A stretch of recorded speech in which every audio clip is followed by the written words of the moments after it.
Bem-vindos ao nosso canal YouTube com Falando Nisso de hoje. E a pergunta de Débora de Mello. Olá, gostaria de escutá-lo a respeito de Totem e Tabu. Débora, pergunta clássica.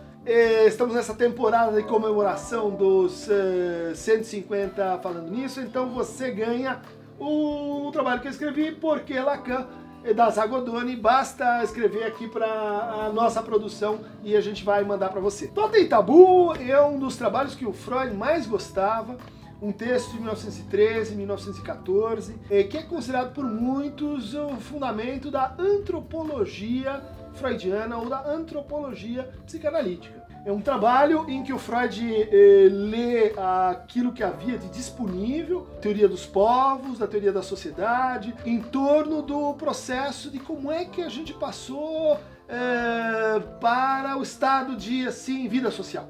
Esse era um problema importante para os teóricos do século XIX e que o Freud vai enfrentar em função de um motivo clínico. Ele tem que explicar qual é a origem de uma tal regularidade que ele encontra nos seus pacientes, envolvendo, por exemplo, a constante hostilidade que o menino desenvolve em relação ao pai num determinado momento, por volta de 3 a 5 anos, entrando em conflito com o pai e se aproximando ou tendo dificuldade para se desligar da mãe. Isso que ele concerniu em 3 grandes fantasias, ou 3 grandes fantasias fundamentais: a fantasia da sedução, a fantasia da cena primária, né, de ver os pais mantendo relações sexuais, e a fantasia de castração.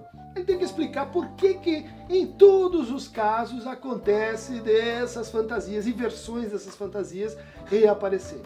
Para isso ele vai então estudar, no começo de Totem e Tabu, uma constante que ele percebe em todas as civilizações, em todos os povos, que é o horror ao incesto. Puxa, as regras humanas são tão vastas, elas são tão diferentes, mas em todas as culturas, em todas as épocas, sempre existiu algum tipo de proibição quanto à prática e o encontro sexual, ou pelo menos o casamento entre pessoas que seriam assim da mesma família ou da mesma clã, ou como explicar esse horror ao incesto. Por que isso já estava ali na tragédia de Édipo, escrita por Sófocles, mas que é a escrita de um mito oral, onde, casar-se com a mãe é uma coisa da qual nós temos um horror. Para isso, ele vai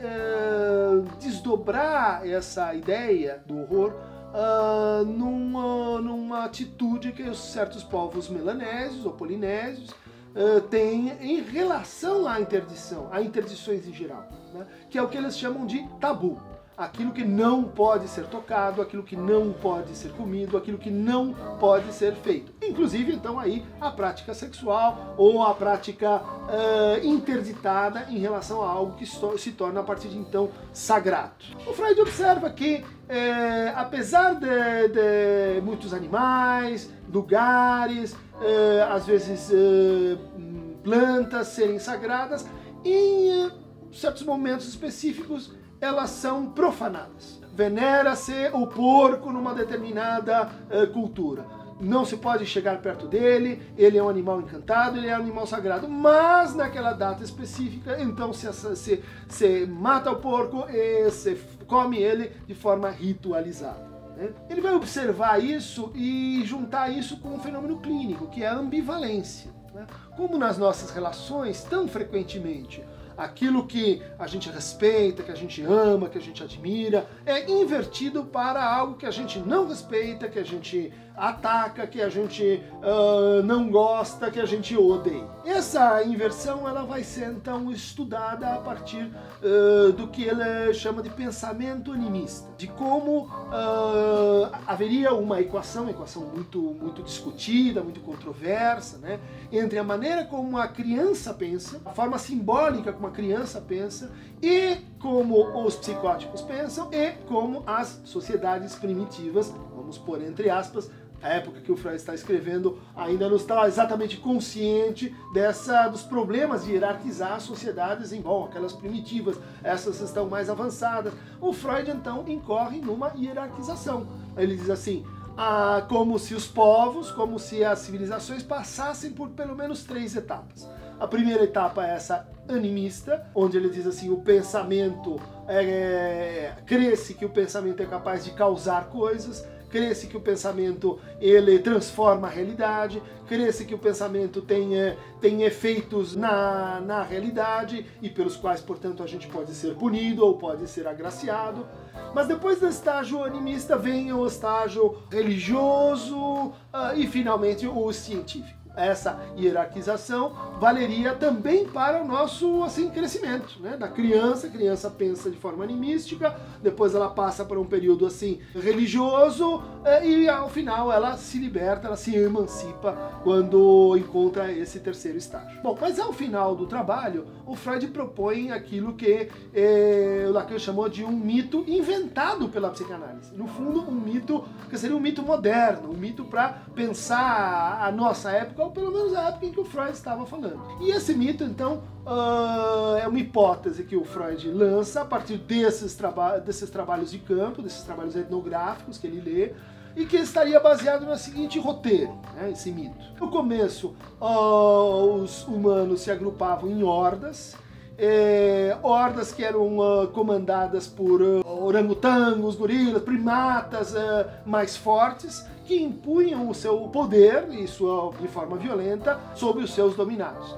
E o que então esse Urfata, esse pai da horda primitiva, fazia? Ele expulsava os homens e ficava com todas as mulheres para si. Num dado momento, algum desses filhos podia se insurgir, podia se rebelar, ia lá e matava o pai.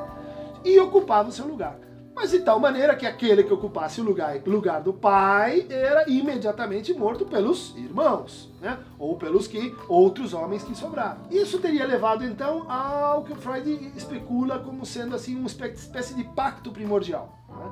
Então, os filhos, que ainda não são filhos, porque esse ainda não é um pai, porque nós ainda não estamos no estado das leis, né? Estes homens que são segregados, eles se reúnem, matam o pai, então a sociedade começa com um parricídio fundamental, matam o pai e instituem no seu lugar um representante simbólico que vem a ser o totem. Então, um animal, uma planta, um lugar que é sagrado, que é intocável, por quê? Porque ele representa o pai que foi morto. E a partir disso, se estabeleceria a regra da interdição do incesto e, portanto, da exogamia. Ou seja, eu não posso casar com qualquer uma, eu não posso ter todas para mim. Eu tenho que me interditar, eu tenho que escolher entre todas menos uma, ou menos X, ou menos Y, que é o que? A representação da castração, que é a representação da limitação das nossas possibilidades de parentesco. E é essa limitação que institui então a família, que institui então as regras sociais primárias, que estão baseadas num sistema de circulação, né? De circulação entre homens e mulheres, que passam então a se intercambiar em estruturas de parentesco. Totem e Tabu seria uma edição mítica, seria uma história mítica que é reeditada por cada um de nós naquele momento edipiano em que temos que nos haver com o pai da horda primitiva, temos que entender o dilema da interdição do incesto, temos que lidar com nossa hostilidade, temos que recriar um pai na base de um totem, temos que nos inscrever no mundo social. Por isso, Totem e Tabu é um mito sobre a humanização, é um mito sobre a constituição de um sujeito humano enquanto sujeito simbólico. O Freud indiretamente explica um conjunto bastante vasto de rituais religiosos, rituais animistas, rituais sociais, que estariam então baseadas na reencenação desse banquete totêmico, né? No fato de a gente se reunir e comer, ingerir, portanto se identificar e incorporar com um elemento que faz parte simbólica e que nos determina como submetidos à lei. Nas narrativas cristãs, por exemplo, a hóstia representa um fragmento de algo divino, que cada um de nós, no banquete totêmico que seria a missa, a liturgia, ingere, então se reidentificando com essa que seria uma das figuras do pai da horta primitiva, um senhor supremo. Quem quiser se aprofundar nisso, eu recomendo a leitura de um trabalho crítico, além do Totem e Tabu do Freud, um trabalho crítico a isso, que é do Bronisław Malinowski, A Vida Sexual dos Selvagens.